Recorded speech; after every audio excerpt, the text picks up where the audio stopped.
Olá, queridos, graça e paz em nome de Jesus, muito bem-vindo aqui junto conosco. Que bom que você está ligado aí no nosso curso Como Estudar a Bíblia, módulo 1, aula 3, é isso aí, aula 3. Você pode rever quantas vezes você quiser a aula 1, a aula 2 e mesmo essa própria aula. Na aula passada nós estivemos falando um pouquinho sobre canonicidade. Estivemos dando aí noções, quais os livros que foram considerados divinamente inspirados, como também qual a categorização dos livros judaicos, dos livros em hebreu, ou seja, o Tanakh, né? Torá, Neviim e Ketuvim, foi o que nós abordamos aí na última aula, e falando também sobre a divisão ocidental, ou seja, chegou para nós como 5 livros da lei, 12 livros históricos, 5 livros poéticos, 5 livros profetas maiores e 12 livros profetas menores. Essa é a composição dos 39 livros, o que para nós é considerado o Antigo Testamento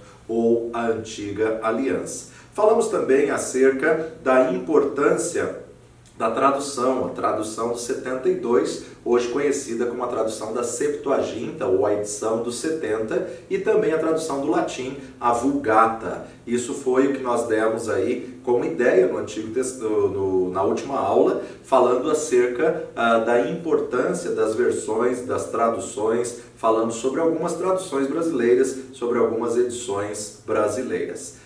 Interessante nós observarmos, eu quero começar essa aula de hoje, falando sobre uma grande verdade que Paulo registrou quando escreveu a carta aos irmãos de Gálatas. Gálatas capítulo 4, versículo 2 nos diz assim: mas está debaixo de tutores e curadores até o tempo determinado pelo Pai. Assim também nós, quando éramos meninos, estávamos reduzidos à servidão debaixo dos primeiros rudimentos do mundo.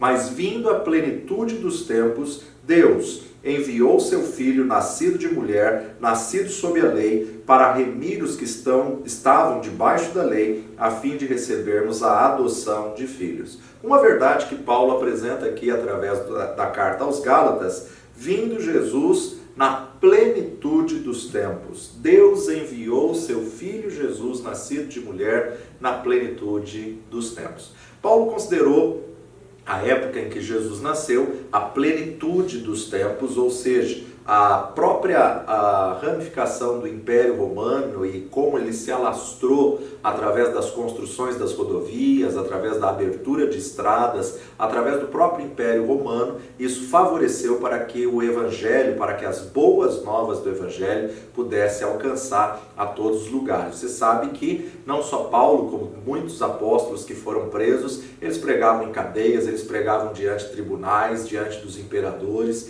eles levaram e propagaram a mensagem não só dentro das sinagogas, como também em lugares que muitas vezes as pessoas não queriam ir naturalmente, mas eram levadas presas e assim por diante. Podemos ver também que no decorrer da história, essa plenitude dos tempos contribuiu muito para a propagação do Evangelho. Ou seja, em 1450 d.C., houve a invenção da prensa tipográfica por Gutenberg. A impressão da prensa tipográfica por Gutenberg foi um enorme avanço tecnológico que proporcionou a propagação da mensagem de Deus e a publicação da Bíblia, né? Como nós já falamos aí na primeira, segunda aula, ter o livro bíblico na época antiga era muito difícil, porque os papiros eram caros, a folha de papel era muito cara, e por outro lado, os pergaminhos aí feitos com couro de peles de animais se tornava realmente algo que não dava para conter aí os 66 livros, ou ter que ter um grande armário, uma grande biblioteca, e carregar isso de um lado por outro ficava inviável. Então os pergaminhos eram confinados nas sinagogas aí no período da igreja primitiva. Então quando nós vemos aí a criação da gráfica, a invenção da prensa tipográfica, que possibilitou a Bíblia de ser publicada, isso foi um grande avanço, não só tecnológico, mas também um avanço para a propagação dessa verdade que ultrapassa séculos, milênios e chega até nós. Então, Gutenberg teve aí como propósito, como alvo, o seu primeiro livro a ser impresso, a Bíblia. cujo texto foi impresso a princípio em 2 colunas, devido às limitações da sua prensa, da sua invenção, da inovação da sua época. Por incrível que pareça, esse formato de 2 colunas continuou a ser publicado de maneira tradicional até os dias de hoje na escrita da Palavra de Deus. E não só na própria Bíblia, como também em enciclopédias e manuais até os dias de hoje, se mantém essa estrutura de 2 colunas para mais fácil entendimento e leitura do texto, sendo frases curtas e pequenas em cada uma das colunas. Para ajudar então o leitor a se localizar na Bíblia, em 1450 foi publicada aí em 2 colunas, mas com o passar dos anos foram divididas em capítulos e versículos. Você tem que entender que a Bíblia não foi escrita no original, subdivididas em capítulos e versículos. O texto original não tem essa divisão, tanto no hebraico como no grego, tanto o Antigo como o Novo Testamento. Aliás, o apóstolo Paulo nunca imaginou que as suas cartas seria a Bíblia nos dias de hoje. Paulo escrevia cartas para as igrejas, Paulo escrevia para tentar corrigir algum erro que ele teve conhecimento, para tentar estabelecer a doutrina. Então ele escrevia cartas, e as cartas dele nunca foi dividida em capítulos e versículos quando ele estava escrevendo no original. Só que no ano 1205 depois de Cristo, a Bíblia começou a ser subdividida em capítulos por um arcebispo da Cantuária chamado Steve Langton. Steve Langton, ele subdividiu a Bíblia em capítulos. Porém, alguns atribuem essa subdivisão ao cardeal Hugo Santo Caro. Sabe-se na história que, na verdade, Steve Langton começou essa subdivisão e quem concluiu foi o cardeal Hugo Santo Caro. Então, na verdade, ele fez algumas revisões, algumas alterações, e isso foi no ano 1250. 1205, Steve Langton começou essa subdivisão, o arcebispo da Cantuária, e 1250, o cardeal Hugo Santo Caro, alguns livros vai atribuir a Steve Langton e outros livros vai atribuir ao cardeal Hugo Santo Caro, mas foi uma obra que começou por um e terminou com o outro. Quanto à subdivisão em versículos, o Antigo Testamento foi feita em 1445, e foi dividida pelo Rabino Mardoqueu Natan. O Rabino Mardoqueu Natan viu a subdivisão de capítulos que facilitou e subdividiu, além de capítulos, em versículos. E já o Novo Testamento foi um trabalho que foi feito de 1551 a 1554, por Robert Stevens. Robert Stevens foi um famoso impressor de Paris, um tipógrafo parisiense, que ele foi considerado intelectual, mas ele subdividiu o Novo Testamento nesse período de 1551 a 1554. Embora os capítulos e versículos sejam uma forma útil de nós localizarmos o texto bíblico, eles também podem ser um obstáculo, porque muitas pessoas acham que essa subdivisão já tem todo o texto ou todo o contexto, e muitas vezes isso pode impedir o entendimento ou a fluidez de um argumento. Então você nunca pode se limitar para entender uma história, uma narrativa bíblica somente ao capítulo. Você tem que ler um pouco antes e tem que ler um pouco depois. Então, quando você estiver lendo a Bíblia, é importante você lembrar que quando ela foi escrita, ela não foi escrita em capítulos e versículos. Isso foi aí um trabalho de 1205 a 1554 para facilitar se encontrar o texto na comunidade, na igreja, no culto, e de maneira mais eficaz poder achar o local que está sendo lido. No fim da primeira década do século XXI, já haviam porções da Bíblia em pelo menos 2.479 línguas. 2.479 línguas. E dessas línguas, 451 já tinham a tradução da Bíblia completa. A Bíblia sempre foi o livro mais publicado, mais lido, mais traduzido na história da humanidade. 451 línguas, já tinha sido traduzido no início do século 21. 1185 tem um Novo Testamento traduzido e 843 idiomas e dialetos tem pelo menos um livro da Bíblia traduzido, normalmente o Evangelho segundo João. Restando ainda 4.400 línguas nas quais não existe nenhuma porção da Bíblia traduzida. Claro que são línguas minoritárias, usadas por pequenos grupos, que ainda não se tem essa tradução. Há um trabalho muito intenso aí de organizações que têm trabalhado com afinco para traduzir a palavra de Deus em todos os idiomas e dialetos. A história da influência da Bíblia é a história da civilização, ou seja, Deus tem se revelado através dos tempos por meio das suas obras, isto é, por meio da criação. Só que a palavra de Deus, nós temos que entender que ela é uma revelação especial e uma revelação maior, é uma dupla revelação. Na Bíblia, a palavra escrita em Cristo é a palavra viva, né? Como o próprio apóstolo João escreveu, o verbo se fez carne.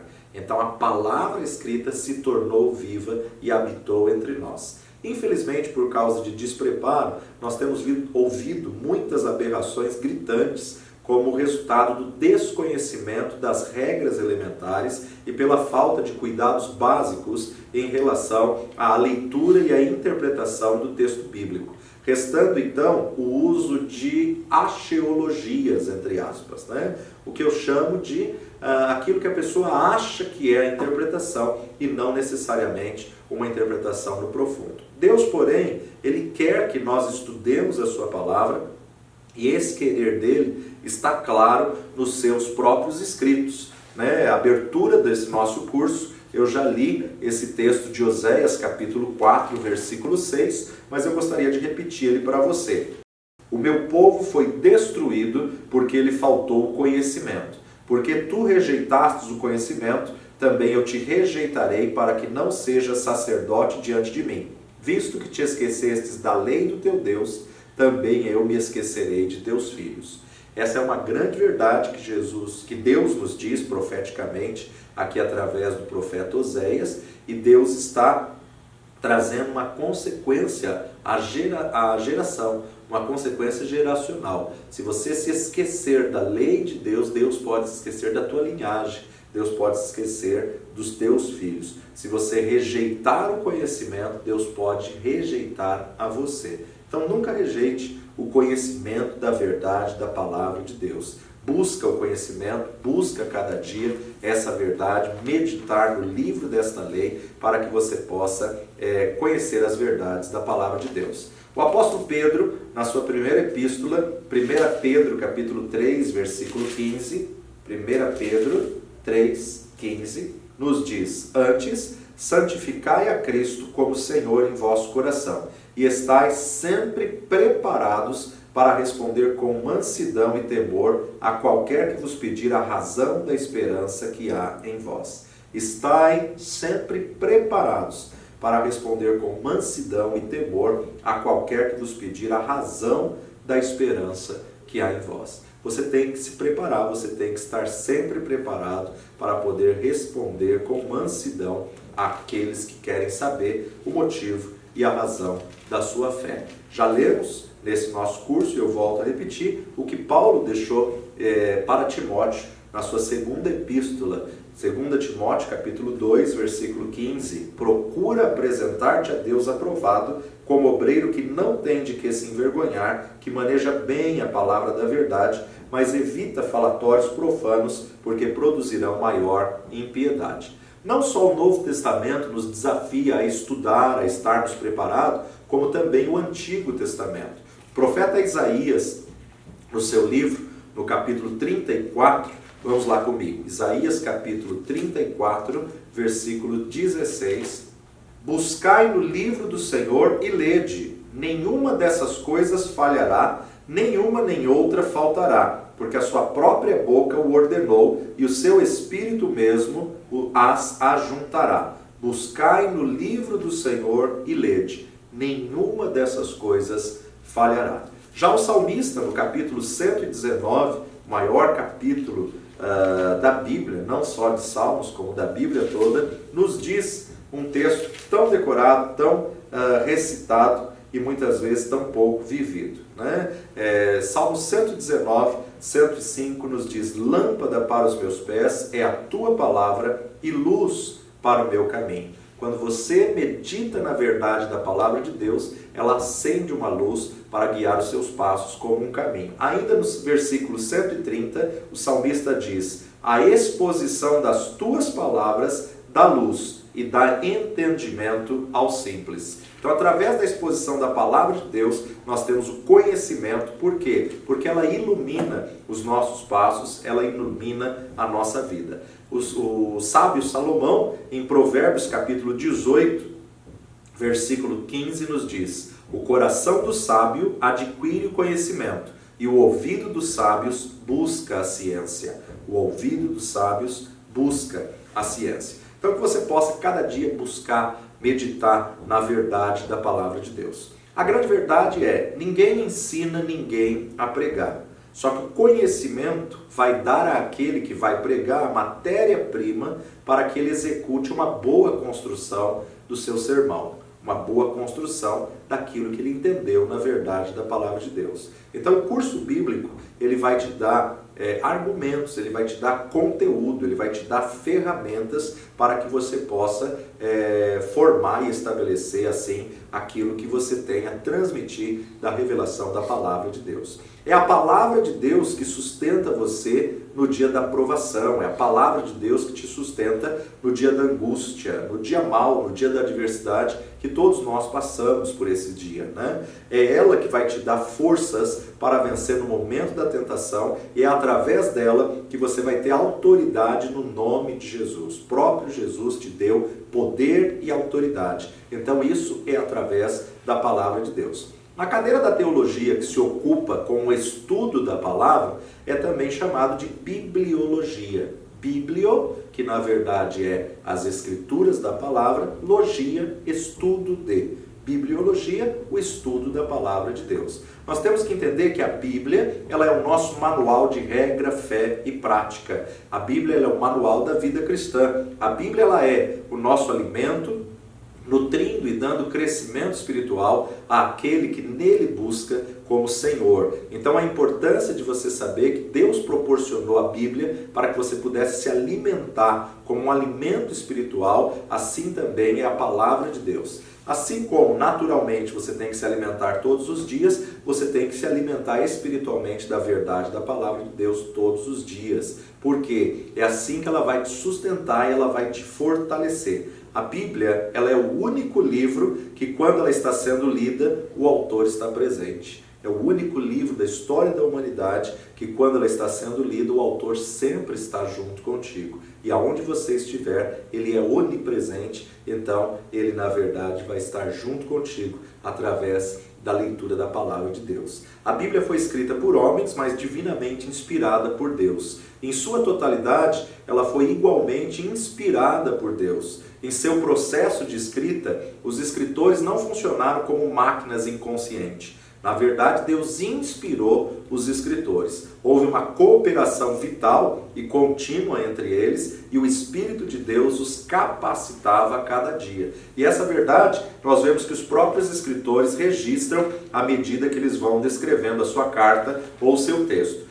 Paulo, por exemplo, diz em 2 Timóteo capítulo 3, versículo 16: toda escritura divinamente inspirada é proveitosa para ensinar, para redarguir, para corrigir, para instruir em justiça. Já o apóstolo Pedro, na sua primeira epístola, capítulo 2, versículo 21, nos diz: porque para isso sois chamados, pois também Cristo padeceu por nós, deixando-nos exemplo, para que sigais as suas pisadas. Para que sigais as suas pisadas. 1 de Pedro 2, 21. Agora, 2 de Pedro, capítulo 1, versículos 20 e 21.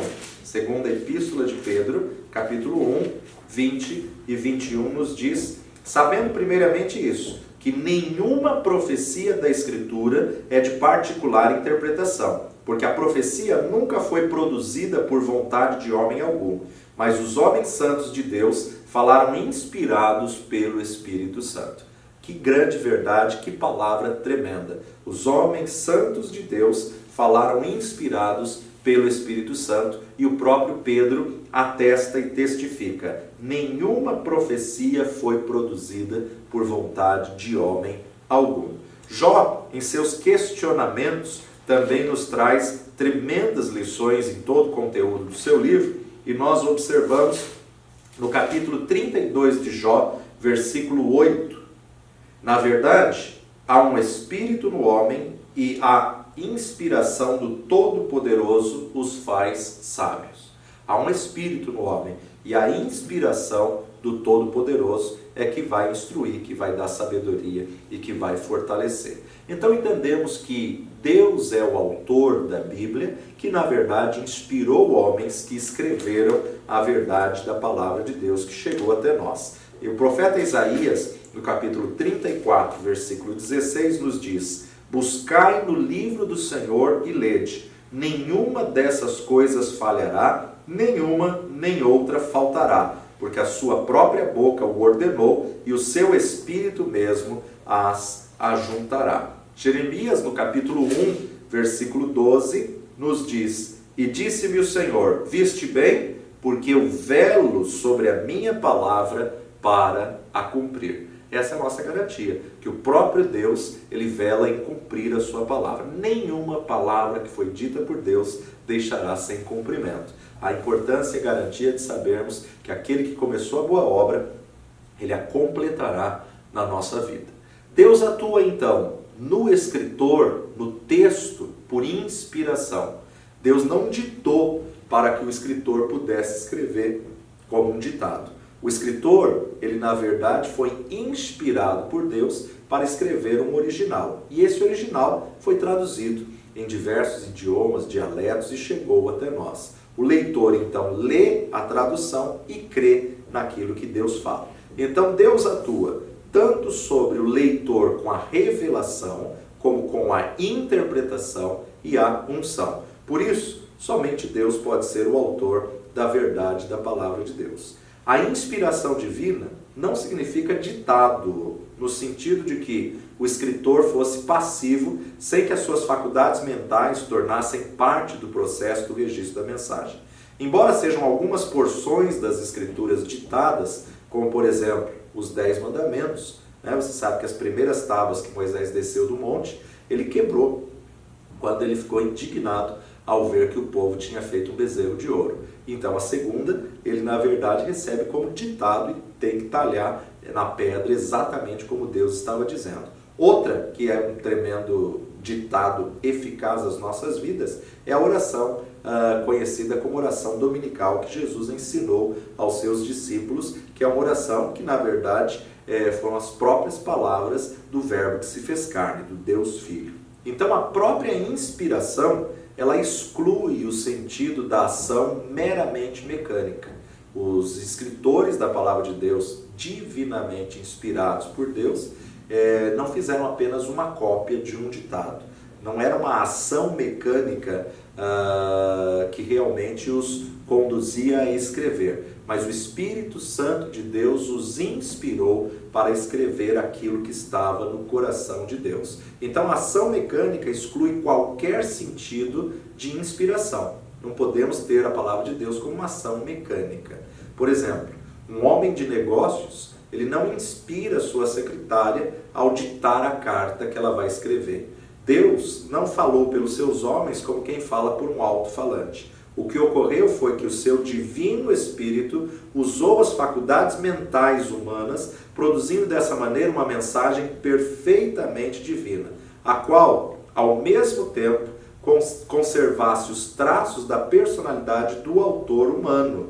Então a gente vai observar que existem livros que foram escritos por boiadeiro, e ele, na verdade, colocou no seu limite de linguagem. Como também existem livros que foram escritos por filósofo, que ele escreve com toda a linguagem culta, filosófica. Porém, tanto um profeta como o outro foram divinamente inspirados por Deus, e o seu texto conserva os traços da personalidade do autor. Então, embora seja a palavra do Senhor, ela é ao mesmo tempo, e em certo sentido, a palavra de Moisés, a palavra de Paulo, a palavra de Abacuque, a palavra de Davi, a palavra de Salomão. Então nós temos que entender que Deus nada fez a não ser pelo homem, e o homem nada faz a não ser por Deus. É Deus quem fala no homem, e é Deus quem fala pelo homem, e é Deus quem fala com o homem, é Deus que fala em favor do homem. Então nós dependemos da ação divina para termos a interpretação correta do texto bíblico. O fato de haver uma cooperação divina e humana na produção de uma mensagem inspirada, isso é bastante conhecido. Mas como se processa essa cooperação, é mais difícil de se explicar. Se o entrosamento da mente e do corpo já é um mistério demasiadamente grande para o homem mais sábio, quanto mais o entrosamento do Espírito de Deus com o Espírito do homem. Devido a isso, a existência do texto bíblico pode ser explicada como um milagre singular. Por quê? São 66 livros cobrindo um período de 16 séculos, ou seja, 1.600 anos de escrita, né? Claro que a abrangência do texto bíblico e a narrativa do texto bíblico narra a história da humanidade, aonde compõe aí 6.000 anos de história. Mas a Bíblia ela foi escrita por cerca de 40 escritores, e esses 40 escritores estavam vivendo em lugares distintos e distantes, em 3 continentes que compreendem o território bíblico, sendo escrita em 2 línguas principais, em 3 continentes, escrevendo tanto no hebraico como no grego, no caso do Novo Testamento. Às vezes, até mesmo leitores mais dedicados, pela ênfase que dão à inspiração e à inerrância das Escrituras, têm a tendência de se esquecerem que Deus usou dos recursos naturais próprios de cada escritor. Deus não descaracterizou o escritor da Bíblia, como por exemplo, levando Pedro, um apóstolo iletrado, Deus não descaracterizou, levando Pedro a escrever as suas epístolas num grego tão eloquente, tão rico, quanto o grego empregado pelo erudito Paulo. Se você for pegar e analisar os originais das cartas de Paulo, você vai entender que era um grego erudito, pelo seu conhecimento, pelo seu estudo, pela sua capacidade. Já Pedro não, e Deus respeitou a limitação de cada um dos escritores. Devido à distância que os separava, em muitos casos os autores nada sabiam sobre o que já havia sido escrito. As cartas que Paulo escreveu, ele não teve o conhecimento dos 4 evangelhos. Por quê? Porque os evangelhos foram escritos depois das cartas. Muitas vezes um escritor iniciava um assunto e séculos depois, sem ter o conhecimento daquele assunto que foi iniciado, outro escritor completava aquele assunto com tanta riqueza de detalhes que somente um livro vindo de Deus é que pode ser reconhecido como divinamente inspirado. Então a Bíblia foi escrita por homens de todas as atividades humanas. Daí a diversidade de estilos encontrados na Bíblia. Por exemplo, Moisés, ele era o único homem estudado do seu povo na sua geração. Moisés foi príncipe, Moisés foi legislador, Moisés foi formado em todas as disciplinas das faculdades, das melhores faculdades egípcias da época. No período em que ele era considerado filho da filha de Faraó, ele teve os melhores estudos, os melhores tutores, os melhores professores. Já Josué foi um grande comandante de exército. Tanto Davi como Salomão, os dois eram reis e os dois eram poetas. Isaías, ele era estadista e ele era profeta. Já Daniel foi ministro de Estado e foi profeta. Zacarias e Jeremias, os dois eram sacerdotes e eram profetas. Já o profeta Amós, ele era o homem do campo. Ele era vaqueiro, boiadeiro. Já Mateus, ele era funcionário público. O grande médico Lucas era pesquisador viajado e médico. Pedro, Tiago e João eram pescadores. Paulo era um teólogo erudito. Então nós observamos que cada um tinha uma formação e cada um tinha um limite de linguagem, portanto, todos eles trazem a essência de uma mesma palavra, de uma mesma revelação. Apesar de toda essa diversidade, quando nós examinamos os escritos desses homens, sob tantos estilos diferentes, tantas condições diferentes, nós verificamos que há uma harmonia e eles se completam, tratando de um só assunto, de um só foco. Essa é uma das riquezas da palavra de Deus. Quando Deus quis registrar o Antigo Testamento, Deus levantou Moisés, o homem letrado, estudado nos melhores colégios, nas melhores faculdades do seu tempo e o mais estudado da sua geração entre os hebreus. O Egito, na época, era a maior potência mundial da época. E quando Deus quis dar à planta o projeto de uma casa para ele, Deus usou todo o conhecimento que Moisés tinha tido na faculdade e Deus deu o projeto, a planta do tabernáculo, levando Moisés a uma revelação do verdadeiro tabernáculo nos céus e fazendo ele replicar esse tabernáculo que ele viu nos céus na terra. Deus levantou então um arquiteto, um engenheiro, que falava uma linguagem técnica, e quando Deus dá a planta do tabernáculo, o projeto do tabernáculo, Deus fala na linguagem técnica da arquitetura e da engenharia a um homem que tinha esse conhecimento.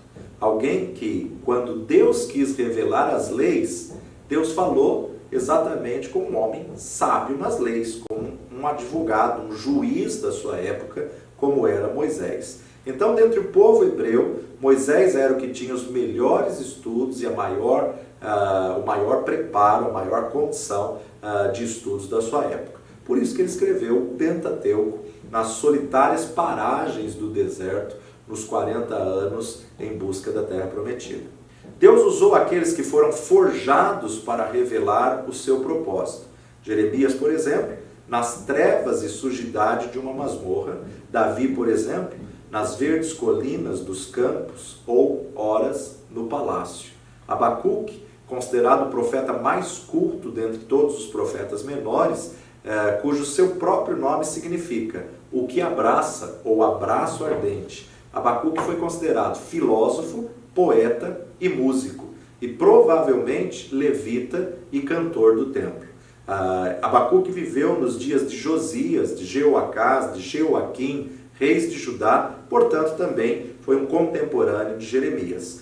Quando Deus quis iniciar o Novo Testamento, Jesus teve um encontro com um perseguidor do cristianismo no caminho de Damasco, a fim de que um homem culto fosse alcançado, Saulo de Tarso. Saulo de Tarso, formado aos pés de um grande mestre judaico, de Gamaliel. E ele então pôde ter um encontro com Jesus no caminho de Damasco, para que então pudesse dar aí as premissas da igreja primitiva.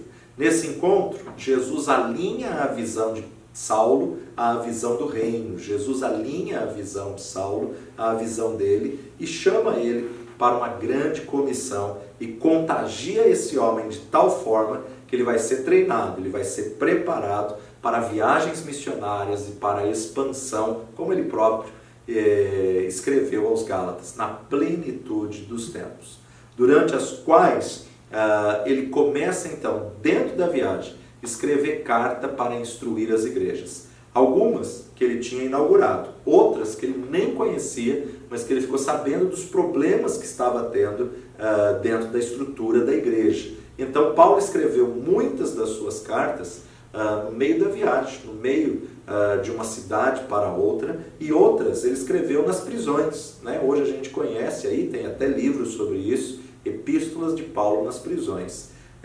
Assim como o próprio apóstolo João escreveu trechos do Apocalipse no exílio, na ilha de Patmos. Então nós vemos que as condições em que cada um escreveu são condições adversas. Apesar de tantas diferentes condições, a mensagem da Bíblia é sempre uniforme e progressista, e tem uma continuidade maravilhosa. Essa é mais uma evidência de que ela é um grande milagre, pois, embora os escritores fossem das mais variadas profissões e atividades, vivendo e escrevendo em condições distintas e até vivendo em países, regiões e continentes diferentes, há uma harmonia maravilhosa em toda a estrutura e a mensagem dentro desses 66 livros. Isso é uma prova de que só há um que inspirou esses autores a escreverem a palavra de Deus. A circunstância em que os livros foram escritos também foram as mais diversas. Por exemplo, Davi escreveu várias partes dos seus trabalhos no calor das batalhas, quando estava fugindo de Saul ou quando estava fugindo do seu filho Absalão. Já Salomão escreveu grande parte dos seus textos na quietude do palácio.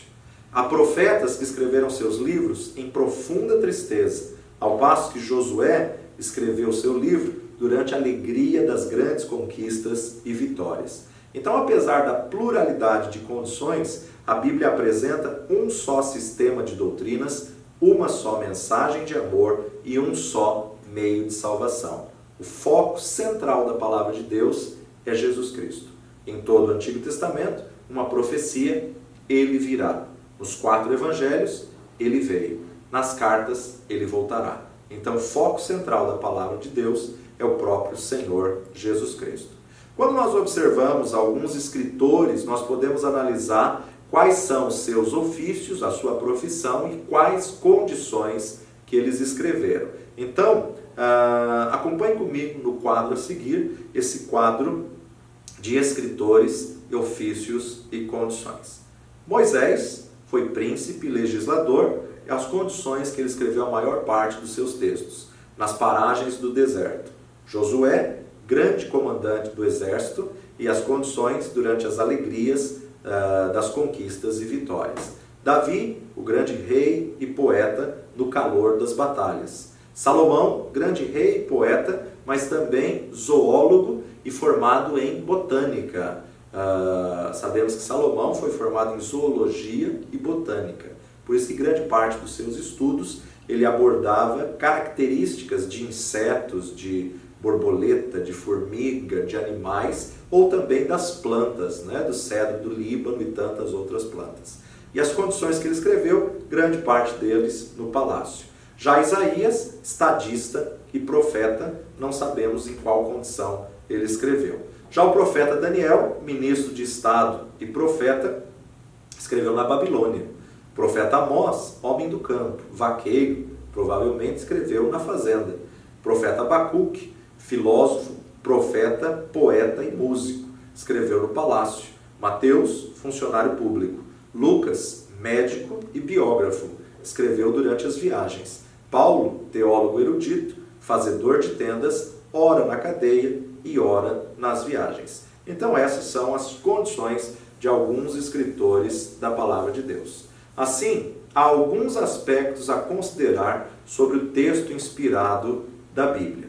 Primeiro deles, a diversidade dos escritores. Na Bíblia, há diversas biografias, vida de personagem de todas as posições sociais. Reis, rainhas, cidadãos, livres e escravos, artífices e lavradores, soldados e marinheiros, ricos e pobres, velhos e jovens, cultos e incultos, pessoas finas e pessoas vulgares, santos e pecadores. A diversidade das condições ambientais. É muito importante observar a localização e a situação em que cada escritor escreveu o texto. A informação que, na maioria das vezes, vem indicada por afirmações específicas no próprio livro. Por exemplo, as epístolas de Paulo às igrejas são endereçadas aos cristãos de lugares específicos. A primeira epístola de Pedro foi escrita aos eleitos que são forrasteiros da dispersão, no Ponto, na Galácia, na Capadócia, na Ásia e na Bitínia. Diversidade de circunstâncias. Vemos na Bíblia pessoas que ora no palácio, ora fugindo, ora escondidas, que é o caso de Davi. A mesma diversidade circunstancial ocorre com os profetas. Ora escreviam para quem estava no Reino do Norte, ora para quem estava no Reino do Sul, ora estavam presos, ora em exílio e ora escreviam quando voltavam do exílio. Alguns fatos anteriores à criação do homem, anjos e seres celestiais, o cumprimento das profecias, o testemunho do Espírito Santo no nosso espírito. Então, em todo o estudo da Bíblia, é necessário que se leia o texto e o contexto, pelo menos umas 4 vezes, antes de tirar qualquer conclusão. E para finalizarmos a nossa aula de hoje, o tema central da Bíblia é Jesus Cristo. Jesus é o tema principal de toda a Escritura. No Antigo Testamento, havia profecia sobre a sua vinda e sobre a sua vida por completo, antes do seu nascimento, seu crescimento, seu ministério, sua morte, sua ressurreição, e a sua ascensão aos céus, a sua segunda vinda e o seu reino eterno. Todas essas profecias até hoje foram cumpridas fielmente em sua totalidade. A Bíblia inicia explicando a criação dos céus e da terra e encerra explicando os novos céus e a nova terra. Seu tema em geral é domínio. Gênesis trata do domínio dado ao homem e que ele perdeu quando pecou, quando quebrou a aliança com o Senhor, entregando esse domínio nas mãos de Satanás por causa do pecado. Então, encerra falando de domínio nas mãos de nosso Senhor Jesus Cristo. Jesus resgatou o domínio que Adão entregou a Satanás. Jesus tomou as chaves da morte e da vida das mãos do diabo.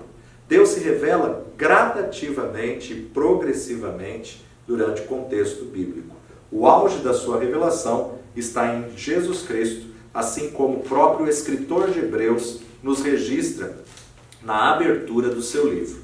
Acompanhe comigo, Hebreus capítulo 1, de 1 a 4. Havendo Deus antigamente falado, muitas vezes e de muitas maneiras, aos pais pelos profetas, a nós falou-nos nestes últimos dias pelo Filho, a quem constituiu o herdeiro de tudo, por quem fez também o mundo, o qual, sendo o resplendor da sua glória, a expressa imagem da sua pessoa, e sustentando todas as coisas pela palavra do seu poder, havendo feito por si mesmo a purificação dos nossos pecados, assentou-se à destra da majestade nas alturas, feito tanto mais excelente do que os anjos, quanto herdou mais excelente nome do que eles. Essa é a revelação a qual o escritor de Hebreus nos diz, havendo Deus antigamente falado de muitas maneiras aos pais pelos profetas, mas a nós falou-nos pelo Filho, pelo próprio Senhor Jesus Cristo. Todo o Antigo Testamento apontava para a vinda de Jesus à Terra, com o propósito de salvar o homem. Então podemos sintetizar o Antigo Testamento em uma única sentença: Jesus virá. Os evangelhos relatam a sua chegada, a sua vida, o seu ministério, sua morte e ressurreição. Jesus veio. As cartas são fundamentadas em seguir a Cristo, esperar a sua segunda vinda. Jesus voltará, mas o Apocalipse dá o desfecho com a sua volta e o seu reino. Jesus reinará eternamente. Que você possa estar firmado nessa verdade, porque aquilo que Deus prometeu no Antigo Testamento, que enviaria Jesus, se cumpriu. Assim também como a verdade que nos diz o livro do Apocalipse, ele em breve voltará. E que quando ele voltar, ele possa te encontrar pronto, preparado, para que você possa ouvir o clamor da trombeta e subir em glória para a tua eternidade. Deus te abençoe, fique conosco, continue firme no propósito de estudar como estudar a Bíblia.